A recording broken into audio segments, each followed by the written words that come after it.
Assalamualaikum semuanya, kembali lagi di channel YouTube Danito Alvarez. Pada video kali ini, saya akan menjelaskan salah satu materi dasar dari mata kuliah Geografi Tanah. Sebelum memulai penjelasan ini, alangkah baiknya saya memperkenalkan diri terlebih dahulu. Perkenalkan, nama saya Danito Alvarez.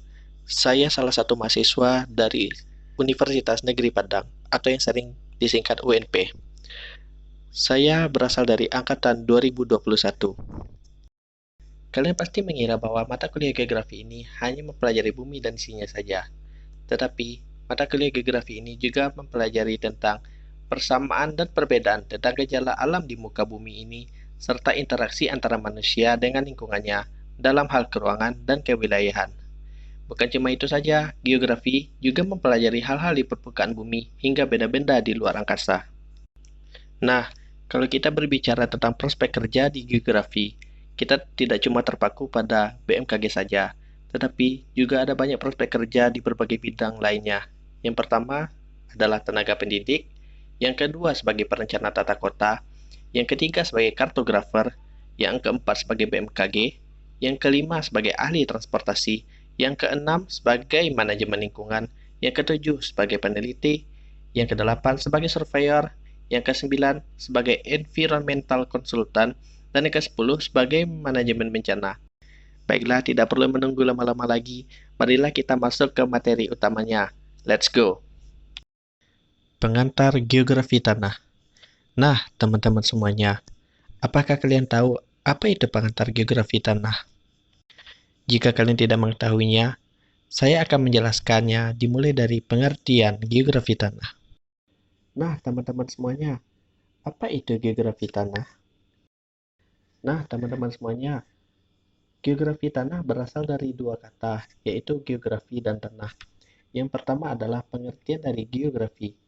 Geografi merupakan sebuah pengetahuan mengenai persamaan dan perbedaan tentang gejala alam di muka bumi, serta interaksi antara manusia dengan lingkungannya dalam hal keruangan dan kewilayahan.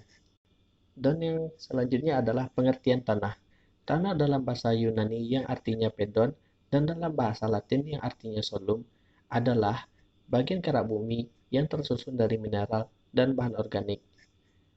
Menurut salah satu ahli, yaitu Dokuchev, tanah adalah lapisan permukaan bumi yang berasal dari material induk yang telah mengalami proses lanjut karena perubahan alami di bawah pengaruh air, udara, dan macam-macam organisme, baik yang masih hidup maupun yang telah mati.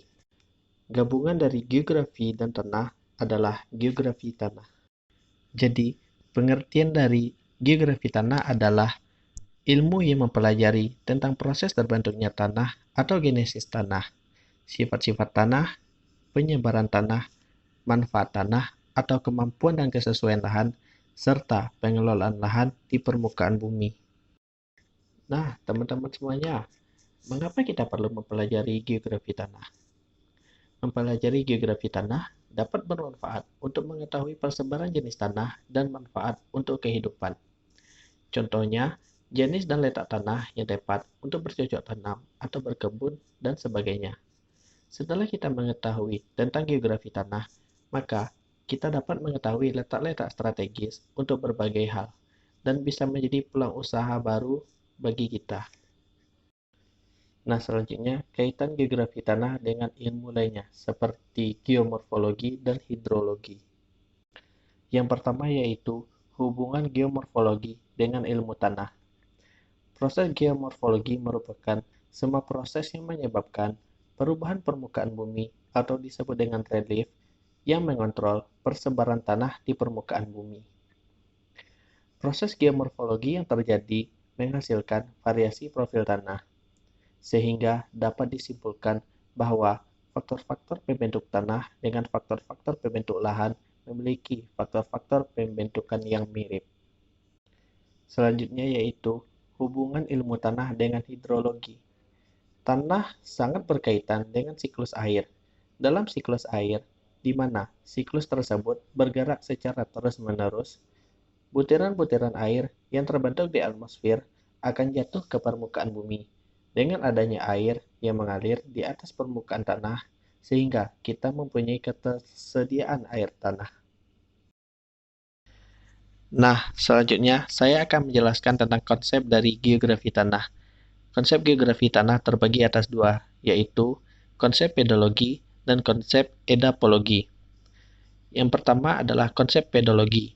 Konsep pedologi adalah menelaah tanah semata-mata bagian suatu benda alami yang mempelajari proses-proses dan reaksi bio, fisika, kimia yang berperan sebagai spesialisasi dasar dalam fisika tanah, kimia tanah, dan biologi tanah. Yang kedua adalah konsep edapologi.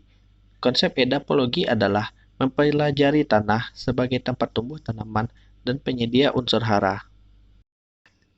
Perbedaan konsep pedologi dan konsep edapologi. Konsep pedologi sebagai konsep dasar yang utama dalam mendukung ilmu geografi tanah, dan konsep edapologi sebagai konsep dasar pendukung untuk ilmu geografi tanah. Nah, teman-teman semuanya, yang selanjutnya kita akan membahas tentang manfaat pedologi dan edafologi. Yang pertama adalah manfaat pedologi. Yang pertama, menghubungkan ilmu pengetahuan dasar atau fundamental science yang terdiri dari ilmu kimia, fisika, dan ilmu. Pasti dengan ilmu pengetahuan terapan atau applied science yang meliputi kehutanan, agronomi, dan kesuburan tanah. Yang kedua, berada di antara ilmu pengetahuan alam benda mati yang meliputi mineralogi, kristalografi, geologi, petrografi, dan klimatologi, dengan ilmu pengetahuan hayati seperti zoologi, botani, dan mikrobiologi. Yang kedua adalah manfaat edafologi, yaitu mengidentifikasikan dan menerangkan mengapa terdapat perbedaan produktivitas, perbedaan kesesuaian, atau kemampuan penggunaan tanah, mengembangkan cara-cara meningkatkan produktivitas tanah, memelihara kelestarian fungsi tanah, dan memperbaiki tanah-tanah yang rusak.